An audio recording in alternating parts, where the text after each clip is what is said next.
বন্ধুরা, এখন আমরা চলে এসেছি দেওমালি, মানে উড়িষ্যার সর্বোচ্চ শৃঙ্গ এই দেওমালি। একবার খালি প্রকৃতিটা আপনাদের ঘুরিয়ে দেখাচ্ছি। 360 ভিউ আমি পরের এপিসোডে নিয়ে আসবো। এখন আপনাকে জাস্ট দেওমালিতে দাঁড়িয়েই আপনাদের দেওমালির নয়নাভিরাম দৃশ্যটা দেখাচ্ছি। মানে এখানে এখনও সেইভাবে মানুষের কুদৃষ্টি এখনও পড়েনি বলতে গেলে, তাই এখনও প্রকৃতির সৌন্দর্যে ভরপুর আছে এই দেওমালি। মানে আপনারা আসতে পারেন, আসলে দেখবেন শুধু আপনি আর প্রকৃতি, এর মাঝে আর কেউ নেই।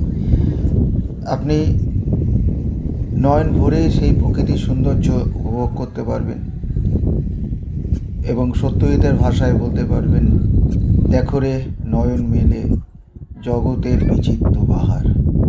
চারিদিকটা পাহাড়ময়, মাঝখানে যদিও এটা টেবিল টপ বলতে গেলে মানে এবং চারিদিকটা পাহাড় এবং মাঝখানে মাঝখানে সবুজের বনানী ছড়ানো। আমরা হেঁটে চলেছি আস্তে আস্তে